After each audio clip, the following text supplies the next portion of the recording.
ಶಾಂತಿ. ಮುರಳಿಯ ದಿನಾಂಕ 1/7/2025. ಪ್ರಾರ್ಥನಾ ಮುರಳಿ ಬಾಪ್ದಾದ ಮಧುಬನ. ಬಾಬಾ ಹೇಳ್ತಿರುವುದು, ಮಧುರ ಮಕ್ಕಳೇ, ನಿಮ್ಮ ಬುದ್ಧಿಯಲ್ಲಿ ಈಗ ಇಡೀ ಜ್ಞಾನದ ಸಾರವಿದೆ.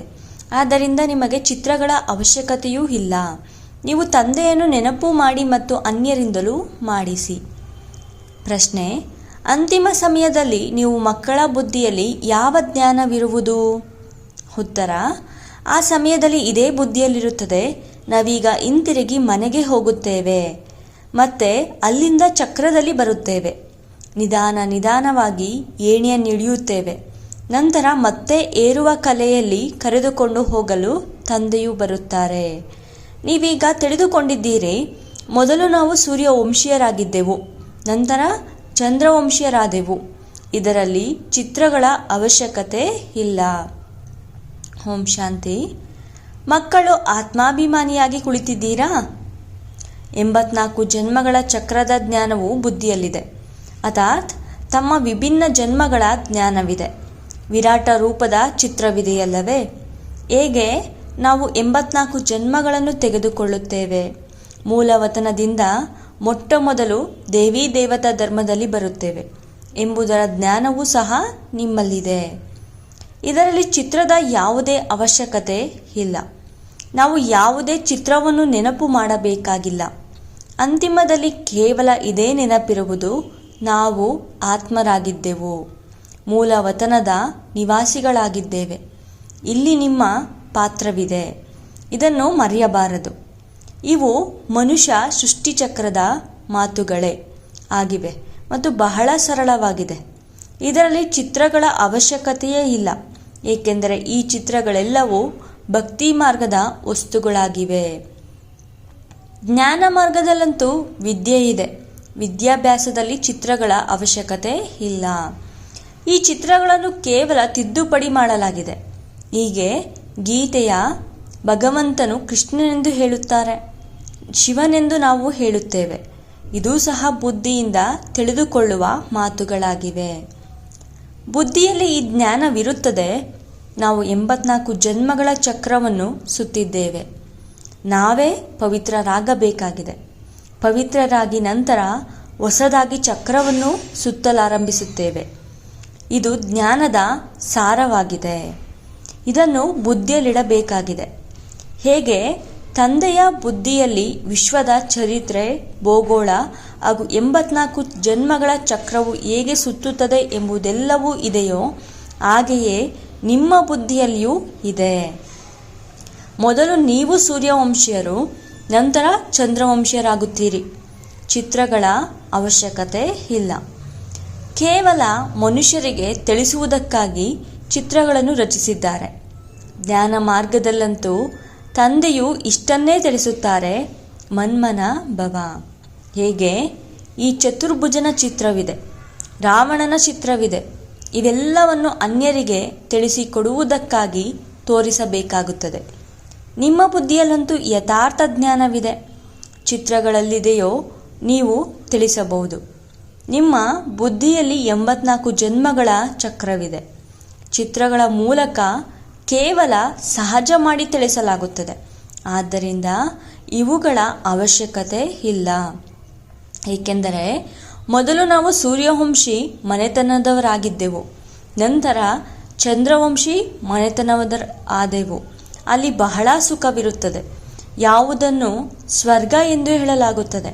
ಈ ಚಿತ್ರಗಳ ಬಗ್ಗೆ ತಿಳಿಸಬೇಕಾಗುತ್ತದೆ. ಅಂತ್ಯದಲ್ಲಂತೂ ಬುದ್ಧಿಯಲ್ಲಿ ಈ ಜ್ಞಾನವಿರುತ್ತದೆ. ಈಗ ನಾವು ಹೋಗುತ್ತೇವೆ ಮತ್ತೆ ಚಕ್ರವನ್ನು ಸುತ್ತುತ್ತೇವೆ. ಏಣಿ ಚಿತ್ರದ ಬಗ್ಗೆ ಮನುಷ್ಯರಿಗೆ ತಿಳಿಸಿಕೊಡುತ್ತೀರೆಂದರೆ ಬಹಳ ಸಹಜವಾಗಿ ಬಿಡುತ್ತದೆ. ನಿಮ್ಮ ಬುದ್ಧಿಯಲ್ಲಿ ಪೂರ್ಣ ಜ್ಞಾನವೂ ಸಹ ಇದೆ. ಹೇಗೆ ನಾವು ಏಣಿಯನ್ನು ಇಳಿಯುತ್ತೇವೆ, ನಂತರ ತಂದೆಯು ಏರುವ ಕಲೆಯಲ್ಲಿ ಕರೆದುಕೊಂಡು ಹೋಗುತ್ತಾರೆ. ತಂದೆಯು ತಿಳಿಸುತ್ತಾರೆ, ನಾನು ನಿಮಗೆ ಈ ಚಿತ್ರಗಳ ಸಾರವನ್ನು ತಿಳಿಸುತ್ತೇನೆ. ಹೇಗೆ ಚಕ್ರವಿದೆ ಎಂದರೆ ಅದರ ಬಗ್ಗೆ ತಿಳಿಸಲು ಸಾಧ್ಯ. ಇದು 5000 ವರ್ಷಗಳ ಚಕ್ರವಾಗಿದೆ. ಒಂದು ವೇಳೆ ಲಕ್ಷಾಂತರ ವರ್ಷಗಳಾಗಿದ್ದರೆ ಸಂಖ್ಯೆಯು ಎಷ್ಟೊಂದು ವೃದ್ಧಿಯಾಗಿ ಬಿಡುತ್ತಿತ್ತು. ಕ್ರಿಶ್ಚಿಯನ್ನರಿಗೆ 7000 ವರ್ಷಗಳನ್ನು ತೋರಿಸುತ್ತಾರೆ. ಇದರಲ್ಲಿ ಎಷ್ಟು ಮಂದಿ ಮನುಷ್ಯರಿರುತ್ತಾರೆ? 5,000 ವರ್ಷಗಳಲ್ಲಿ ಎಷ್ಟು ಮಂದಿ ಇರುತ್ತಾರೆ? ಈ ಲೆಕ್ಕವೆಲ್ಲವನ್ನು ನೀವು ತಿಳಿಸುತ್ತೀರಿ. ಸತ್ಯಯುಗದಲ್ಲಿ ಪವಿತ್ರರಾಗಿರುವ ಕಾರಣ ಕೆಲವರೇ ಮನುಷ್ಯರಿರುತ್ತಾರೆ. ಈಗಂತೂ ಎಷ್ಟೊಂದು ಜನಸಂಖ್ಯೆ ಇದೆ. ಒಂದು ವೇಳೆ ಲಕ್ಷಾಂತರ ವರ್ಷಗಳ ಕಾಲಾವಧಿಯಾಗಿದ್ದರೆ ಸಂಖ್ಯೆಯು ಎಣಿಕೆ ಆಗಿಬಿಡುತ್ತಿತ್ತು. ಕ್ರಿಶ್ಚಿಯನ್ನರ ಹೋಲಿಕೆಯಲ್ಲಿ ಜನಸಂಖ್ಯೆಯ ಲೆಕ್ಕವನ್ನು ತೆಗೆಯುತ್ತಾರಲ್ಲವೇ? ಹಿಂದೂಗಳ ಜನಸಂಖ್ಯೆಯನ್ನು ಕಡಿಮೆ ತೋರಿಸುತ್ತಾರೆ. ಕ್ರಿಶ್ಚಿಯನ್ನರು ಬಹಳಷ್ಟು ಮಂದಿ ಆಗಿಬಿಟ್ಟಿದ್ದಾರೆ. ಯಾರು ಒಳ್ಳೆಯ ಬುದ್ಧಿವಂತ ಮಕ್ಕಳಿದ್ದಾರೆಯೋ ಅವರು ಚಿತ್ರಗಳಿಲ್ಲದೆಯೂ ತಿಳಿಸಿಕೊಡುತ್ತಾರೆ. ವಿಚಾರ ಮಾಡಿ, ಈ ಸಮಯದಲ್ಲಿ ಎಷ್ಟು ಮಂದಿ ಮನುಷ್ಯರಿದ್ದಾರೆ? ಹೊಸ ಪ್ರಪಂಚದಲ್ಲಿ ಎಷ್ಟು ಕಡಿಮೆ ಜನಸಂಖ್ಯೆ ಇರುತ್ತದೆ. ಈಗಂತೂ ಹಳೆಯ ಪ್ರಪಂಚವಾಗಿದೆ. ಇದರಲ್ಲಿ ಎಷ್ಟೊಂದು ಜನಸಂಖ್ಯೆ ಇದೆ. ನಂತರ ಹೊಸ ಪ್ರಪಂಚವು ಹೇಗೆ ಸ್ಥಾಪನೆಯಾಗುತ್ತದೆ, ಯಾರು ಸ್ಥಾಪನೆ ಮಾಡುತ್ತಾರೆ ಎಂಬುದೆಲ್ಲವನ್ನು ತಂದೆಯೇ ತಿಳಿಸುತ್ತಾರೆ. ಅವರೇ ಜ್ಞಾನ ಸಾಗರನಾಗಿದ್ದಾರೆ.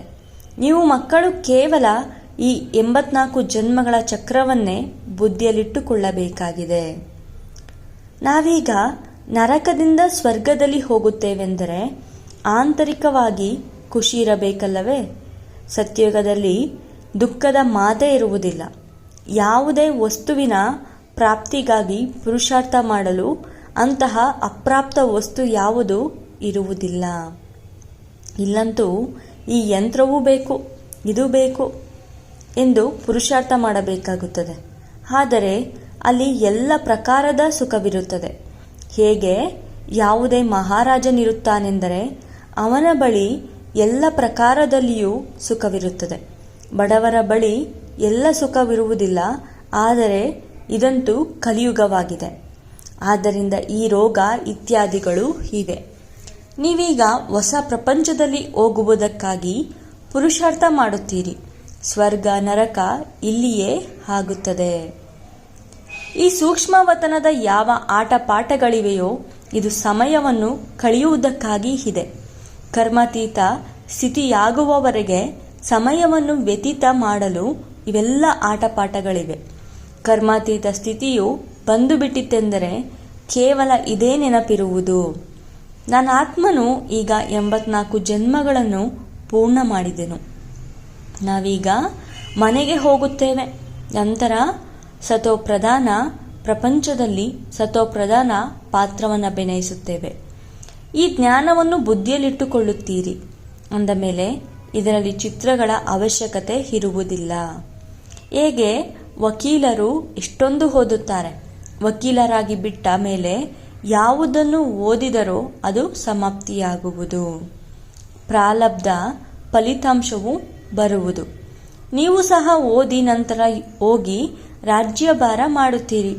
ಅಲ್ಲಿ ಜ್ಞಾನದ ಅವಶ್ಯಕತೆ ಇಲ್ಲ. ಈ ಚಿತ್ರಗಳಲ್ಲಿಯೂ ಸಹ ಯಾವುದು ಸರಿ ಯಾವುದು ತಪ್ಪೆಂದು ನಿಮ್ಮ ಬುದ್ಧಿಯಲ್ಲಿದೆ. ತಂದೆಯು ಕುಳಿತು ತಿಳಿಸುತ್ತಾರೆ, ಲಕ್ಷ್ಮೀನಾರಾಯಣರು ಯಾರು? ಈ ವಿಷ್ಣು ಯಾರು? ವಿಷ್ಣುವಿನ ಚಿತ್ರದಲ್ಲಿ ಮನುಷ್ಯರು ತಬ್ಬಿಬ್ಬಾಗುತ್ತಾರೆ.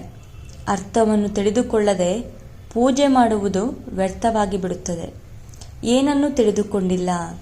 ಹೇಗೆ ವಿಷ್ಣುವನ್ನು ತಿಳಿದುಕೊಂಡಿಲ್ಲ, ಲಕ್ಷ್ಮೀನಾರಾಯಣರನ್ನು ತಿಳಿದುಕೊಂಡಿಲ್ಲ. ಲಕ್ಷ್ಮೀನಾರಾಯಣ ಬ್ರಹ್ಮ ವಿಷ್ಣು ಶಂಕರನನ್ನು ತಿಳಿದುಕೊಂಡಿಲ್ಲ. ಬ್ರಹ್ಮನಂತೂ ಇಲ್ಲಿದ್ದಾರೆ. ಇವರು ಪವಿತ್ರರಾಗಿ ಶರೀರವನ್ನು ಬಿಟ್ಟು ಹೋಗುತ್ತಾರೆ. ಈ ಹಳೆಯ ಪ್ರಪಂಚದಿಂದ ವೈರಾಗ್ಯವಿದೆ. ಇಲ್ಲಿಯ ಕರ್ಮ ಬಂಧನವು ದುಃಖ ಕೊಡುವಂತಹದ್ದಾಗಿದೆ. ಈಗ ತಂದೆಯು ತಿಳಿಸುತ್ತಾರೆ, ಮಕ್ಕಳೇ ತಮ್ಮ ಮನೆಗೆ ನಡೆಯಿರಿ. ಅಲ್ಲಿ ದುಃಖದ ಹೆಸರು ಗುರುತು ಇರುವುದಿಲ್ಲ. ಮೊದಲು ನೀವು ತಮ್ಮ ಮನೆಯಲ್ಲಿದ್ದೀರಿ, ನಂತರ ರಾಜಧಾನಿಯಲ್ಲಿ ಬಂದಿರಿ. ಈಗ ತಂದೆಯು ಪಾವನರನ್ನಾಗಿ ಮಾಡಲು ಪುನಃ ಬಂದಿದ್ದಾರೆ. ಈ ಸಮಯದಲ್ಲಿ ಮನುಷ್ಯರ ಆಹಾರ ಪಾನೀಯಗಳೆಲ್ಲವೂ ಎಷ್ಟೊಂದು ಕೊಳಕಾಗಿದೆ. ಎಂತೆಂತಹ ಪದಾರ್ಥಗಳನ್ನು ಸೇವಿಸುತ್ತಿರುತ್ತಾರೆ. ಅಲ್ಲಿ ದೇವತೆಗಳು ಇಂತಹ ಕೊಳಕು ಪದಾರ್ಥಗಳನ್ನು ತಿನ್ನುವುದಿಲ್ಲ. ಭಕ್ತಿ ಮಾರ್ಗವು ನೋಡಿ ಹೇಗಿದೆ. ಮನುಷ್ಯರನ್ನು ಬಲಿ ಕೊಡುತ್ತಾರೆ. ತಂದೆಯು ತಿಳಿಸುತ್ತಾರೆ, ಇದೂ ಸಹ ನಾಟಕದಲ್ಲಿ ಮಾಡಲ್ಪಟ್ಟಿದೆ. ಹಳೆಯ ಪ್ರಪಂಚದಿಂದ ಹೊಸ ಪ್ರಪಂಚವು ಅವಶ್ಯವಾಗಿ ಬರಬೇಕಾಗಿದೆ. ನಾವು ಸತೋ ಪ್ರಧಾನರಾಗುತ್ತಿದ್ದೇವೆ ಎಂಬುದನ್ನು ನೀವೀಗ ತಿಳಿದುಕೊಂಡಿದ್ದೀರಿ. ಇದನ್ನಂತೂ ಬುದ್ಧಿಯು ತಿಳಿದುಕೊಳ್ಳುತ್ತದೆಯಲ್ಲವೇ? ಇದರಲ್ಲಿ ಚಿತ್ರಗಳಿಲ್ಲದಿದ್ದರೂ ಇನ್ನೂ ಒಳ್ಳೆಯದು. ಇಲ್ಲವಾದರೆ ಮನುಷ್ಯರು ಬಹಳಷ್ಟು ಪ್ರಶ್ನೆಗಳನ್ನು ಕೇಳುತ್ತಾರೆ. ತಂದೆಯು 84 ಜನ್ಮಗಳ ಚಕ್ರವನ್ನು ತಿಳಿಸಿದ್ದಾರೆ. ನಾವು ಈಗ ಸೂರ್ಯವಂಶಿ, ಚಂದ್ರವಂಶಿ, ವೈಶ್ಯವಂಶೀಯರಾಗುತ್ತೇವೆ. ಇಷ್ಟು ಜನ್ಮಗಳನ್ನು ಪಡೆಯುತ್ತೇವೆ. ಇದು ಬುದ್ಧಿಯಲ್ಲಿರಬೇಕಾಗಿದೆ. ನೀವು ಮಕ್ಕಳು ಸೂಕ್ಷ್ಮವತನ ರಹಸ್ಯವನ್ನು ತಿಳಿದುಕೊಂಡಿದ್ದೀರಿ. ಧ್ಯಾನದಲ್ಲಿ ಸೂಕ್ಷ್ಮವತನಕ್ಕೆ ಹೋಗುತ್ತೀರಿ. ಆದರೆ ಇದರಲ್ಲಿ ಯೋಗವೂ ಇಲ್ಲ, ಜ್ಞಾನವೂ ಇಲ್ಲ. ಕೇವಲ ಇದೊಂದು ಪದ್ಧತಿಯಾಗಿದೆ. ಹೇಗೆ ಆತ್ಮವನ್ನು ಕರೆಸುತ್ತಾರೆ, ನಂತರ ಆ ಆತ್ಮವು ಬಂದಾಗ ಅಳುತ್ತದೆ. ನಾನು ತಂದೆಯ ಮಾತನ್ನು ಪಾಲಿಸಲಿಲ್ಲ ಎಂದು ಪಶ್ಚಾತ್ತಾಪವಾಗುತ್ತದೆ. ಇದೆಲ್ಲವೂ ಮಕ್ಕಳಿಗೆ ತಿಳಿಸುವುದಕ್ಕೋಸ್ಕರ ಇದೆ. ಇದರಿಂದ ಮಕ್ಕಳು ಪುರುಷಾರ್ಥದಲ್ಲಿ ತೊಡಗಲಿ, ತಪ್ಪು ಮಾಡದಿರಲಿ ಎಂದು. ಮಕ್ಕಳು ಸದಾ ಈ ಗಮನವನ್ನಿಡಿ, ನಾವು ನಮ್ಮ ಸಮಯವನ್ನು ಸಫಲ ಮಾಡಿಕೊಳ್ಳಬೇಕಾಗಿದೆ. ವ್ಯರ್ಥ ಮಾಡಬಾರದು. ಆಗ ಮಾಯೆಯು ನಮ್ಮಿಂದ ತಪ್ಪು ಮಾಡಿಸಲು ಸಾಧ್ಯವಿಲ್ಲ. ತಂದೆಯೂ ಸಹ ತಿಳಿಸುತ್ತಿರುತ್ತಾರೆ, ಮಕ್ಕಳೇ, ಸಮಯವನ್ನು ವ್ಯರ್ಥ ಮಾಡಬೇಡಿ. ಅನೇಕರಿಗೆ ಮಾರ್ಗ ತಿಳಿಸುವ ಪುರುಷಾರ್ಥ ಮಾಡಿ. ಮಹಾದಾನಿಗಳಾಗಿ. ತಂದೆಯನ್ನು ನೆನಪೇ ಮಾಡದೆ ಆದರೆ ವಿಕರ್ಮಗಳು ವಿನಾಶವಾಗುತ್ತವೆ. ಯಾರೆಲ್ಲ ಬರುವರೋ ಅವರಿಗೆ ಇದನ್ನು ತಿಳಿಸಿಕೊಡಿ ಮತ್ತು 84 ಜನ್ಮಗಳ ಚಕ್ರವನ್ನು ತಿಳಿಸಿಕೊಡಿ. ವಿಶ್ವದ ಚರಿತ್ರೆ ಭೂಗೋಳವು ಹೇಗೆ ಪುನರ್ವರ್ತನೆಯಾಗುತ್ತದೆ ಎಂದು ಸಾರ ರೂಪದಲ್ಲಿ ಇಡೀ ಚಕ್ರವು ಬುದ್ಧಿಯಲ್ಲಿರಬೇಕು. ನೀವು ಮಕ್ಕಳಿಗೆ ಖುಷಿ ಇರಬೇಕು. ನಾವೀಗ ಈ ಕೊಳಕು ಪ್ರಪಂಚದಿಂದ ಬಿಡುಗಡೆಯಾಗುತ್ತೇವೆ. ಸ್ವರ್ಗ ನರಕ ಇಲ್ಲಿಯೇ ಇದೆ ಎಂದು ಮನುಷ್ಯರು ತಿಳಿಯುತ್ತಾರೆ. ಒಳ್ಳೆಯ ಕರ್ಮ ಮಾಡಿದರೆ ಅದರಿಂದ ಸುಖವೂ ಸಿಕ್ಕಿದೆ. ನೀವೀಗ ಬಹಳ ಒಳ್ಳೆಯ ಕರ್ಮ ಮಾಡುತ್ತೀರಿ. ಅದರಿಂದ 21 ಜನ್ಮಗಳಿಗಾಗಿ ನೀವು ಸುಖ ಪಡೆಯುತ್ತೀರಿ. ಅವರಂತೂ 1 ಜನ್ಮಕ್ಕಾಗಿಯೇ ನಾವು ಸ್ವರ್ಗದಲ್ಲಿದ್ದೇವೆಂದು ತಿಳಿದುಕೊಳ್ಳುತ್ತಾರೆ. ತಂದೆಯು ತಿಳಿಸುತ್ತಾರೆ, ಅದು ಅಲ್ಪಕಾಲದ ಸುಖವಾಗಿದೆ. ನಿಮ್ಮದು 21 ಜನ್ಮಗಳ ಸುಖವಾಗಿದೆ. ಇದಕ್ಕಾಗಿಯೇ ತಂದೆಯು ತಿಳಿಸುತ್ತಾರೆ, ಎಲ್ಲರಿಗೆ ಮಾರ್ಗವನ್ನು ತಿಳಿಸುತ್ತಾ ಹೋಗಿ. ತಂದೆಯ ಮಾತಿನಿಂದಲೇ ನಿರೋಗಿಗಳಾಗುತ್ತೀರಿ ಮತ್ತು ಸ್ವರ್ಗದ ಮಾಲೀಕರಾಗಿ ಬಿಡುತ್ತೀರಿ. ಸ್ವರ್ಗದಲ್ಲಿ ರಾಜ್ಯ ಭಾಗ್ಯವಿದೆ, ಅದನ್ನೂ ನೆನಪು ಮಾಡಿ. ನಿಮಗೆ ರಾಜಧಾನಿ ಇತ್ತು, ಈಗಿಲ್ಲ. ಇದು ಭಾರತದ ಮಾತಾಗಿದೆ. ಉಳಿದೆಲ್ಲವೂ ಶಾಖೆಗಳಾಗಿವೆ. ಕೊನೆಯಲ್ಲಿ ಎಲ್ಲರೂ ಹೊರಟು ಹೋಗುತ್ತಾರೆ. ನಂತರ ನಾವು ಹೊಸ ಪ್ರಪಂಚದಲ್ಲಿ ಹೋಗುತ್ತೇವೆ. ಇದನ್ನು ತಿಳಿಸಿಕೊಡುವುದರಲ್ಲಿ ಚಿತ್ರಗಳ ಅವಶ್ಯಕತೆ ಇಲ್ಲ. ಈ ಮೂಲವತನ ಸೂಕ್ಷ್ಮವತನವನ್ನು ಕೇವಲ ತಿಳಿಸುವುದಕ್ಕಾಗಿ ತೋರಿಸುತ್ತಾರೆ. ಉಳಿದೆಲ್ಲ ಚಿತ್ರಗಳನ್ನು ಭಕ್ತಿ ಮಾರ್ಗದವರು ರಚಿಸಿದ್ದಾರೆ. ಆದ್ದರಿಂದ ನಾವು ಅದನ್ನು ಪುನಃ ತಿದ್ದುಪಡಿ ಮಾಡಿಸಬೇಕಾಗುತ್ತದೆ. ಇಲ್ಲದಿದ್ದರೆ ನೀವು ನಾಸ್ತಿಕರೆಂದು ಹೇಳುತ್ತಾರೆ. ಆದ್ದರಿಂದಲೇ ಅದೇ ಚಿತ್ರಗಳನ್ನು ಸರಿಪಡಿಸಲಾಗಿದೆ.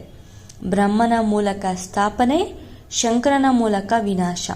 ವಾಸ್ತವದಲ್ಲಿ ಇದೂ ಸಹ ನಾಟಕದಲ್ಲಿ ನಿಗದಿಯಾಗಿದೆ.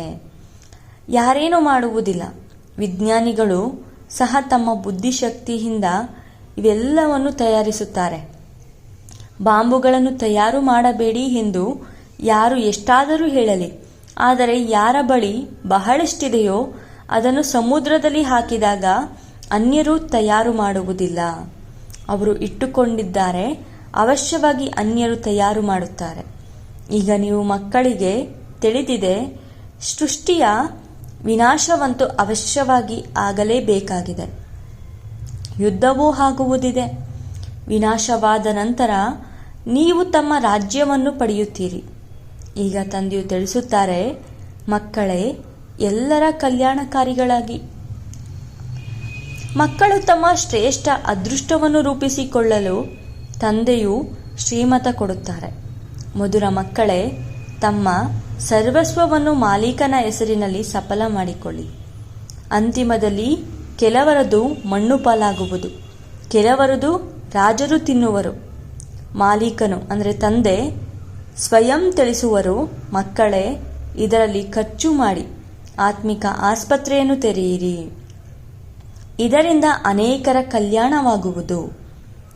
ನೀವು ತಂದೆಯ ಹೆಸರಿನಲ್ಲಿ ಖರ್ಚು ಮಾಡುತ್ತೀರೆಂದರೆ ಇದರ ಪ್ರತಿಫಲವು ನಿಮಗೆ 21 ಜನ್ಮಗಳಿಗಾಗಿ ಸಿಗುತ್ತದೆ. ಈ ಪ್ರಪಂಚವೇ ಸಮಾಪ್ತಿಯಾಗಲಿದೆ. ಆದ್ದರಿಂದ ಎಷ್ಟು ಸಾಧ್ಯವೋ ಅಷ್ಟು ಮಾಲೀಕನ ಹೆಸರಿನಲ್ಲಿ ಸಫಲ ಮಾಡಿಕೊಳ್ಳಿ. ಮಾಲೀಕನು ಶಿವ ತಂದೆಯಾಗಿದ್ದಾರಲ್ಲವೇ? ಭಕ್ತಿ ಮಾರ್ಗದಲ್ಲಿಯೂ ಅವರ ಹೆಸರಿನ ಮೇಲೆ ದಾನ ಪುಣ್ಯ ಮಾಡುತ್ತಿದ್ದರು. ಈಗಂತೂ ಡೈರೆಕ್ಟ್ ಆಗಿದೆ. ಮಾಲೀಕ ತಂದೆಯ ಹೆಸರಿನಲ್ಲಿ ದೊಡ್ಡ ದೊಡ್ಡ ವಿಶ್ವವಿದ್ಯಾಲಯಗಳನ್ನು ತೆರೆಯುತ್ತಾ ಹೋಗಿ. ಇದರಿಂದ ಅನೇಕರ ಕಲ್ಯಾಣವಾಗುವುದು. 21 ಜನ್ಮಗಳಿಗಾಗಿ ರಾಜ್ಯ ಭಾಗ್ಯವನ್ನು ಪಡೆಯುತ್ತೀರಿ. ಇಲ್ಲದಿದ್ದರೆ ಈ ಹಣ ಅಂತಸ್ತು ಎಲ್ಲವೂ ಸಮಾಪ್ತಿಯಾಗಿಬಿಡುತ್ತದೆ. ಭಕ್ತಿ ಮಾರ್ಗದಲ್ಲಿ ಸಮಾಪ್ತಿಯಾಗುವುದಿಲ್ಲ. ಈಗಂತೂ ಸಮಾಪ್ತಿಯಾಗುವುದಿದೆ. ನೀವೀಗ ಎಷ್ಟಾದರೂ ಖರ್ಚು ಮಾಡಿ, ಪ್ರತಿಫಲವೂ ಸಿಗುವುದು. ತಂದೆಯ ಹೆಸರಿನಲ್ಲಿ ಎಲ್ಲರ ಕಲ್ಯಾಣ ಮಾಡಿ. ಅದರಿಂದ 21 ಜನ್ಮಗಳ ಆಸ್ತಿಯೂ ಸಿಗುವುದು. ತಂದೆಯು ಎಷ್ಟು ಚೆನ್ನಾಗಿ ತಿಳಿಸಿಕೊಡುತ್ತಾರೆ. ಯಾರ ಅದೃಷ್ಟದಲ್ಲಿದೆಯೋ ಅವರು ಈಶ್ವರಾರ್ಥವಾಗಿ ಖರ್ಚು ಮಾಡುತ್ತಿರುತ್ತಾರೆ. ತಮ್ಮ ಗೃಹಸ್ಥವನ್ನು ಸಂಪಾಲನೆ ಮಾಡಬೇಕಾಗಿದೆ. ಇವರು ಅಂದರೆ ಬ್ರಹ್ಮ ತಂದೆಯು ಪಾತ್ರವೇ ಹೀಗಿತ್ತು. ಒಮ್ಮೆಲೆ ನಶೆ ಹೇರಿಬಿಟ್ಟಿತ್ತು. ತಂದೆಯು ರಾಜ್ಯಭಾಗ್ಯವನ್ನೇ ಕೊಡುತ್ತಾರೆಂದರೆ ಇದೆಲ್ಲವೂ ಗುಲಾಮಿತನವಾಗಿದೆ. ಇದನ್ನೇನು ಮಾಡುವುದು ಎಂದು ಅರ್ಥವಾಯಿತು. ನೀವೆಲ್ಲರೂ ರಾಜ್ಯ ಭಾಗ್ಯವನ್ನು ಪಡೆಯಲು ಕುಳಿತಿದ್ದೀರಿ. ಅಂದ ಮೇಲೆ ಇವರನ್ನು ಫಾಲೋ ಮಾಡಿ. ನಿಮಗೆ ತಿಳಿದಿದೆ ಇವರು ಹೇಗೆ ಎಲ್ಲವನ್ನು ತ್ಯಜಿಸಿಬಿಟ್ಟರು. ನಶೆ ಹೇರಿಬಿಟ್ಟಿತ್ತು. ಓಹೋ, ರಾಜ್ಯ ಭಾಗ್ಯವೂ ಸಿಗುತ್ತದೆ. ಅಲೀಫನಿಗೆ ಅಲ್ಲ ಸಿಕ್ಕಿದರು. ಆಗ ಭಾಗೀದಾರರಿಗೂ ರಾಜ್ಯ ಭಾಗ್ಯವನ್ನು ಕೊಟ್ಟರು. ಹಾಗೆ ನೋಡಿದರೆ ಇವರಿಗೆ ಏನು ಕಡಿಮೆ ಇರಲಿಲ್ಲ. ರಾಜನಂತಿದ್ದರು. ಒಳ್ಳೆಯ ವ್ಯಾಪಾರವಿತ್ತು. ಈಗ ನಿಮಗೆ ಈ ರಾಜ್ಯ ಭಾಗ್ಯವು ಸಿಗುತ್ತಿದೆ. ಇದರಿಂದ ಅನ್ಯರ ಕಲ್ಯಾಣವಾಗಲಿದೆ. ಮೊದಲು ಆರಂಭದಲ್ಲಿ ಬಟ್ಟಿ ಮಾಡಿದಾಗ ಅದರಲ್ಲಿ ಕೆಲವರು ಪಕ್ಕಾ ತಯಾರಾದರು, ಕೆಲವರು ಕಚ್ಚಾ ಹಾಗೆಯೇ ಉಳಿದುಕೊಂಡರು. ಸರ್ಕಾರವೂ ಸಹ ನೋಟುಗಳನ್ನು ತಯಾರು ಮಾಡುತ್ತದೆ. ಸರಿಯಾಗಿ ತಯಾರಾಗಲಿಲ್ಲವೆಂದರೂ ಸರ್ಕಾರವು ಅದನ್ನು ಸುಟ್ಟು ಹಾಕಬೇಕಾಗುತ್ತದೆ. ಮೊದಲಂತೂ ಬೆಳ್ಳಿಯ ನಾಣ್ಯಗಳು ಚಲಾವಣೆಯಲ್ಲಿತ್ತು. ಚಿನ್ನ ಬೆಳ್ಳಿಯು ಬಹಳ ಹೇರಳವಾಗಿತ್ತು. ಈಗಂತೂ ಏನಾಗಿದೆ? ಕೆಲವರದನ್ನು ರಾಜರು ತಿಂದು ಬಿಡುತ್ತಾರೆ, ಕೆಲವರದನ್ನು ಕಳ್ಳರು ಕದಿಯುತ್ತಾರೆ. ಎಷ್ಟೊಂದು ಕಳ್ಳತನಗಳಾಗುತ್ತವೆ. ಬರಗಾಲವೂ ಬರುತ್ತದೆ. ಇದು ರಾವಣ ರಾಜ್ಯವಾಗಿದೆ. ಸತ್ಯಯುಗಕ್ಕೆ ರಾಮ ರಾಜ್ಯವೆಂದು ಹೇಳಲಾಗುತ್ತದೆ. ತಂದೆಯು ತಿಳಿಸುತ್ತಾರೆ, ನಿಮ್ಮನ್ನು ಇಷ್ಟು ಶ್ರೇಷ್ಠರನ್ನಾಗಿ ಮಾಡಿದೆನು, ಮತ್ತೆ ನೀವು ಹೇಗೆ ಕಂಗಾಲರಾದಿರಿ? ಈಗ ನೀವು ಮಕ್ಕಳಿಗೆ ಎಷ್ಟೊಂದು ಜ್ಞಾನವೂ ಸಿಗುತ್ತಿದೆ ಅಂದಾಗ ಎಷ್ಟೊಂದು ಖುಷಿ ಇರಬೇಕು. ಪ್ರತಿದಿನ ಖುಷಿಯು ಹೆಚ್ಚುತ್ತಾ ಹೋಗುವುದು. ಯಾತ್ರೆಯಲ್ಲಿ ಎಷ್ಟು ಸಮೀಪ ಹೋಗುತ್ತೀರೋ ಅಷ್ಟು ಖುಷಿ ಇರುವುದು.